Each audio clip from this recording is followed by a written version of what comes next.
This is Mike Randle from the Screener College Basketball Podcast with your college hoops picks for January 1st. Happy New Year 2020. The first pick is Creighton, -3 at home against Marquette. Every time these two teams play in Omaha, it's fun.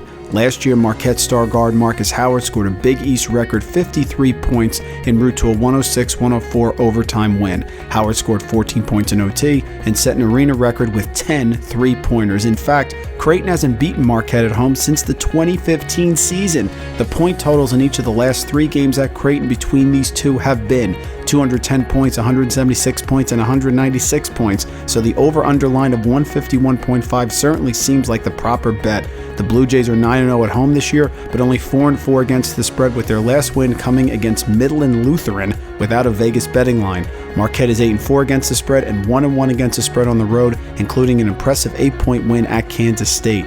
Both teams rely heavily on the three-pointer, generating over 37.5% of their team's points from beyond the arc, but Marquette has held their opponents to under 30% from deep, which will be the difference. Neither team rebounds well, but Marquette is the much more experienced team, and Creighton just announced that senior guard Davian Mintz will redshirt this season after suffering a high ankle sprain late in the preseason. Without their best defender and Marquette's comfort in the CHI Health Center, I don't see a reason to not grab the free 3 points in a game that is very much a toss-up. Give me Marquette plus 3 points and the over in yet another thrilling battle with Creighton. The next game takes us to Cincinnati, where Cincinnati is favored by 3.5 over UConn. Sure, the Bearcats lost at home to Colgate when Jaron Cumberland self-destructed, but they also beat Drake, Vermont, and Tennessee with senior guard Lamonte Turner. The Bearcats' defense is still stout, ranking 50th best in adjusted defensive efficiency per KenPom, and have gotten strong contributions from 7'1" center Northern Kentucky transfer Chris Vogt, who has double digits in Cincinnati's last 11 games. UConn's defense is solid also, but this will be their first true road game of the season somehow. The Huskies have lost at Cincinnati every year since they joined the American Athletic Conference, and the last time they won at Fifth Third Arena was back in 2011 when Jim Calhoun was still coaching. I'll take the balanced scoring attack of the Bearcats in a huge home court advantage game to win and cover against UConn, giving the 3.5 points. Next, let's stay in the AAC, where SMU is favored by 6.5 against South Florida.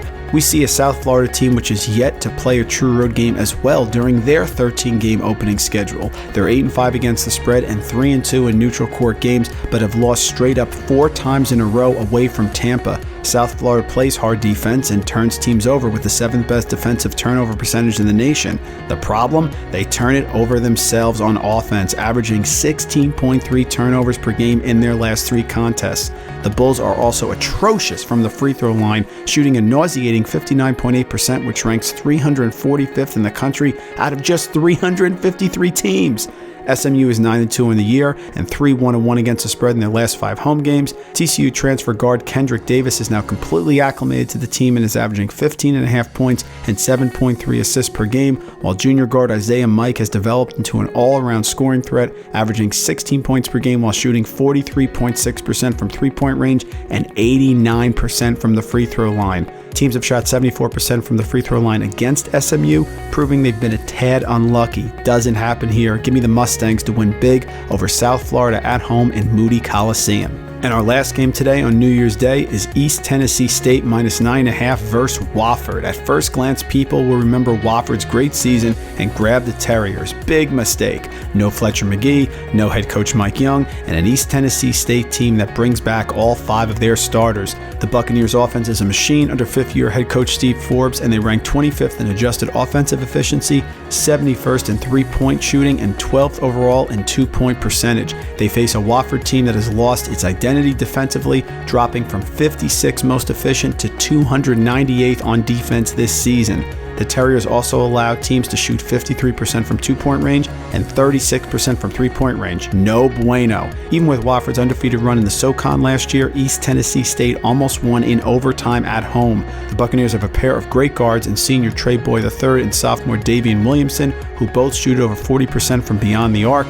East Tennessee State is lethal on the offensive glass, as senior Jeremy Rodriguez and his 8.1 rebounds per game will attest. Wofford is also only 2-5 against the spread on the road this season, while the Buccaneers are a perfect 8-0 at home. Wofford played 9 days ago, while the Bucs won their tune-up on Sunday at home.